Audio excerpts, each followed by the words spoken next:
Well, welcome everyone to our coffee shop conversation with friends for our worship tonight. I'm joined by a few friends here who are going to share in some conversation with me. We're going to just pretend that we're maybe at a Starbucks or our local favorite coffee shop, just meeting up and sharing coffee and life with each other as some music is playing in the background. Maybe it's Enya, I don't know, something like that.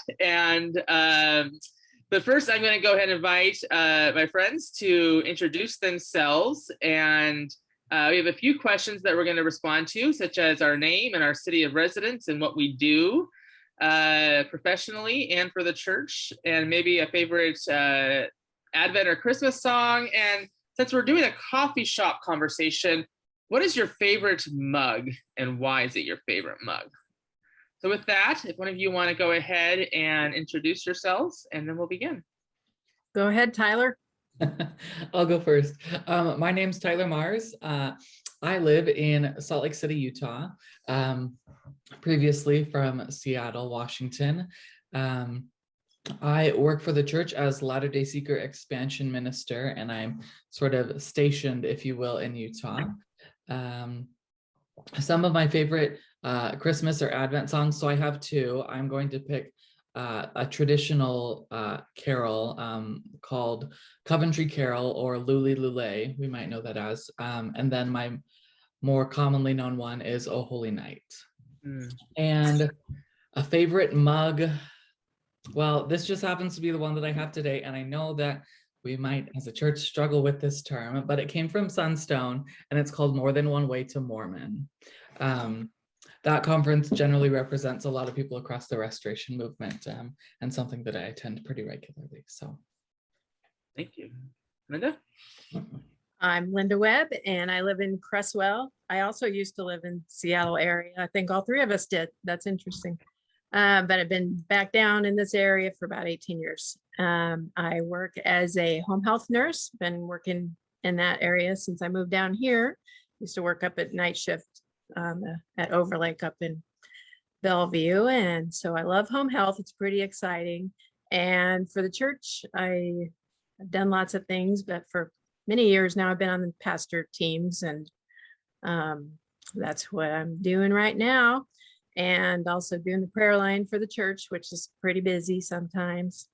And I couldn't narrow my favorite Christmas songs down to one, but I narrowed it down to three. So one is The Drummer Boy, because I just love the message and I love the song too. And it makes me think of Sam when he was dressed up like one.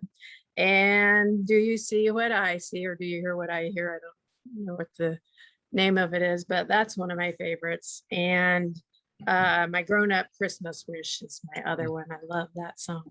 So they're all good. And mug wise, that was tricky too, but I did narrow it down. But I realized I have so many mugs, and I don't think I bought any of them for myself. They were all given to me by friends and family and parents and husband. And so they're all special. And but the one I picked for today was this one that just simply says dance. It's probably backwards on the screen, but I look kind of backwards when I try to dance anyway. So, but it has to do with a friend that encourages me to dance in the kitchen. We have a sign up that says kitchens are for dancing, but really it just reminds me to always remember to find something that I could dance about and to have the spirit of gratitude. So that's my mug. Thank you both. So I'm Sean Langdon, and I live in Vancouver, Washington, and I work for the church as the Invitation Support Youth and Camping Minister for the Mission Center here, the Greater Pacific Northwest USA Mission Center, and then also have the opportunity to work specifically with the Eugene and Cowlitz Valley congregations as their leadership support minister. Favorite Christmas song? I love that you all are cheating, because I'm all good for that when it comes to stuff like this. So I will also pick more than one. My favorite would be Mary Did You Know? That was one that was played a lot of my congregation growing up, the Kathy Mattea version. And I just think it's a beautiful song. And then, but I also, for our hymnal, Go Tell It on the Mountain is one one of my favorite hymns to sing as well. And for a favorite coffee mug, so I collect coffee mugs from coffee shops when I travel, but most of them are packed right now, so I didn't have a lot to choose from. But Anthem in Puyallup, Washington, is my favorite coffee shop, and so this is a mug from Anthem that I believe I got this one from a friend in the church up there. So, anyways, that would be mine, and I appreciate hearing about your guys's, especially your favorite Christmas songs and your favorite mug as well. So today is the first Sunday of Advent, of the new liturgical year as well in the Christian Church, and we're focusing on the theme of hope today for Advent. So there's a few questions that I'd like us to have a conversation about tonight, and the first one is that I just am wondering how you guys might respond to is, when have you felt alone and separated? Well, I can go first. I think I'll add a caveat to this. So for me, one of my biggest times that I felt alone or separated was during my faith transition. And while I was greatly supported by friends and members of Community of Christ as I was looking into that, there is a sense of loss and separation a bit from moving from one faith to another. And as you work to redefine terms or things like that, it doesn't always happen quickly. And so there's some things that you kind of set to the side and wait to figure out. And so there's a sense of loss with some of those things. I bet. So in thinking about this, I thought it kind of made me realize that I'm pretty lucky to know that God's always there, and I've known that my whole life, and to have had faith community around me wherever I lived, and to have had family and friends. But I think probably the time that I did feel the most lonely was during the time that we lived up in the Seattle area, and it was before social media, before cell phones. You had to pay to call long distance. We didn't have a lot of money. I had a lot of time alone during that time because of job and mental illness. With my first husband, I just had a lot of time alone, and it was a little lonely. And I can remember coming home one day. I think somebody even picked me up and dropped me off. I had such a supportive congregation, but I knew that it would be a whole week before I saw them again, and it was kind of a lonely feeling. And I think part of the reason, I think the times that was one time, and some of the times that I felt the loneliest in my life have been when I was dealing with something where I felt like I couldn't talk about it with other people. And I think that's really isolating for a lot of people, but it was for me when I felt like, because of keeping respect, out of respect for others, I couldn't share things that were a daily struggle for me. And so I think that those were some of my alone times I felt separated. And I could go on and I won't, but I think that also times when I felt maybe separated from God were times when I just wasn't being the person that I knew I should be, and wasn't focusing on God's guidance and presence. And like I said, I feel this question made me think a lot. Thinking about it ahead of time, and made me realize really how fortunate I am, because I've been pretty lucky most of my life. Yeah, it's good to have a community that surrounds you, and it helps, I think, add a little bit different perspective to questions like this as well. And that's where I was as well. I was kind of struggling with what my response would be, but I think, my response is probably the response that many have had, and that is, during the pandemic, especially those first, few months when we were really, strict and really, isolating ourselves from everybody else, and everything was all of a sudden just abruptly canceled. And when you are a single person that and you just kind of, it was kind of like, well, you of course Zoom became a lifeline in many ways, and FaceTime and whatnot. But I would definitely say that the pandemic has been a time that, I don't know, I kind of view those terms like alone, separated, maybe a little bit differently. I don't, but I think separated is a good word for this question, just because I felt, that definitely was a time that I felt separated, though there were definitely opportunities where people in my community, did what, they did to support other people and help bring connection. Linda was, as on the pastor team, there was one of those people that when I was living in Springfield. But yeah, I think just during the pandemic, especially the first, that first maybe 6 months or something like that, was definitely a hard time in response to feeling more alone and separated from everybody else, which then leads me to, maybe our next conversation piece here is, so especially in those moments too, but how do you then, how do you nurture your soul? How do you find ways to take care of yourself and who you are in those moments? For me, especially during the pandemic, the two big things were baking. That's one of my big passions in life. And then experiencing nature in some way. So that was going out for a walk in my neighborhood or driving to a park. And of course, this was back when I lived in Seattle. So there were a number of parks, especially ones along the Sound there in Seattle.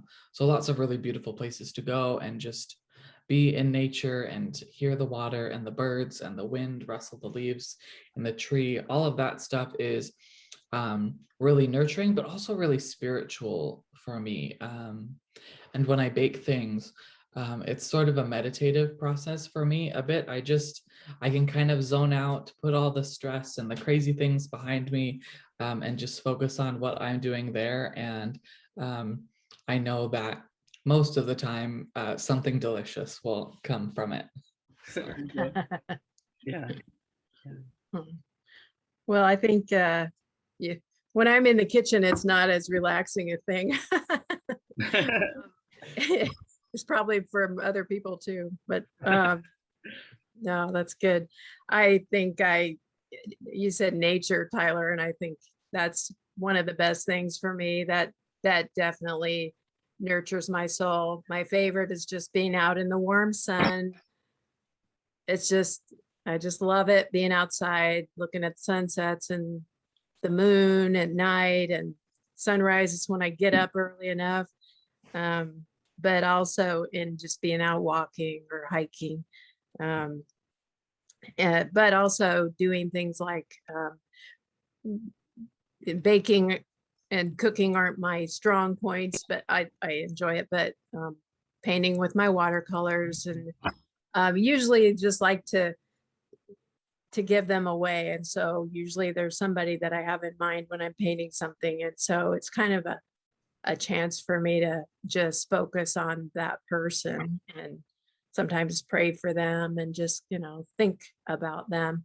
But it's also fun. And so it's relaxing, and it's one of my things. And then of course, being around people nurtures my soul so much. And, whether it's in this way or in person, of course, we are so grateful to be in person, since we have had that taken away from us for a while. But laughing is just the best. I love people making me laugh, and I love making people laugh. It's just the best, and it nurtures my soul so much.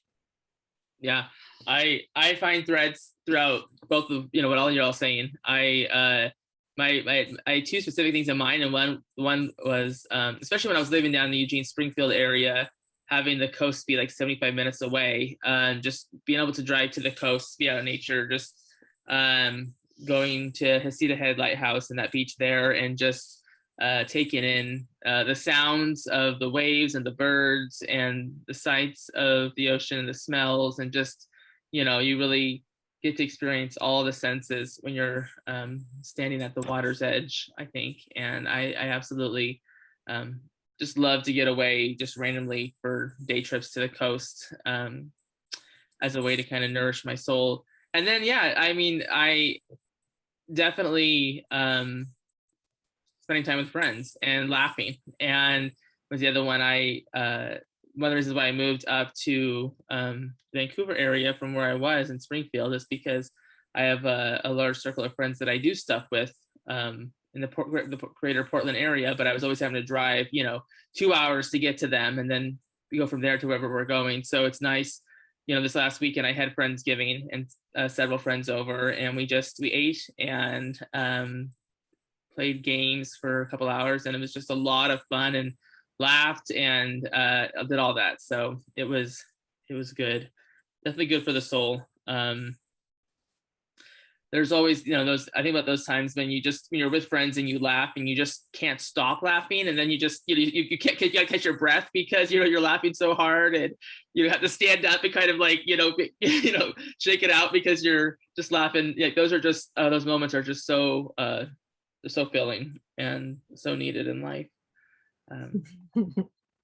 So I the last question I kind of wanted us to kind of maybe explore tonight is and maybe it's a tougher question. I don't know.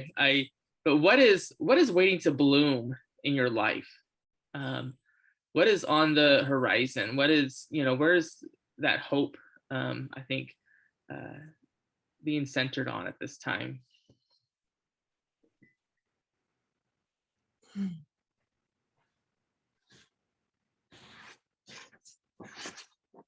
Well, I think I thought about that, and I thought, first thing I thought of was what's waiting to bloom. The thing that I'm kind of starting to focus more on lately is retirement, because some of my peers are now doing that. And it's kind of weird thought, but I'm starting to count down. I don't know how many years I have to count down. It could be 5 years, it could be 8 years, kind of depends on the government too. But the reason that I think about that, what I think about when I imagine it, and who knows, is that I think about all the things that nurture my soul, and imagine having more time to do those things, and more time to be with people, more time to go visit people, more time to minister, and I hope to find new ways to do that. And I don't ever want to say that I've arrived, because I know that'll never happen. And I hear from people that are retired, and I see that they get busy, and it's, they don't have all the time in the world, and sometimes things in life happen that make it really difficult, and I can't take for granted that my health will be this good then. So at the same time, I also kind of feel like what I've been waiting to bloom in my life, I think was the question, Sean. I'm kind of there right now. This is just such a good time for me these last couple of years since Mike and I got married, and he's Mormon, by the way, Tyler.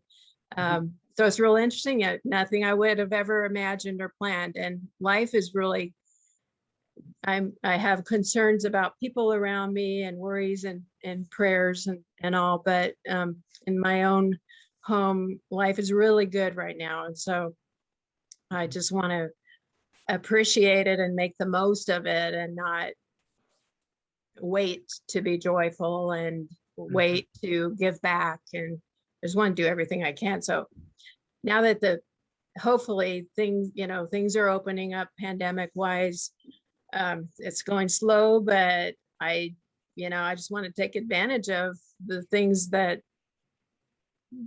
nurture me, and hopefully nurture others, as we're able to more. Yeah, I guess.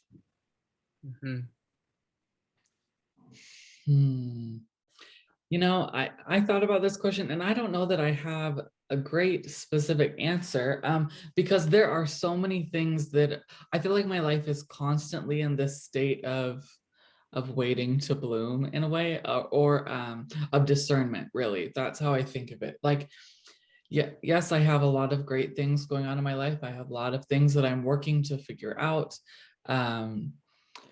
Of course, I'm single and, looking for an awesome partner to spend the rest of my life with. Maybe that's the bigger thing that I'm hoping to bloom.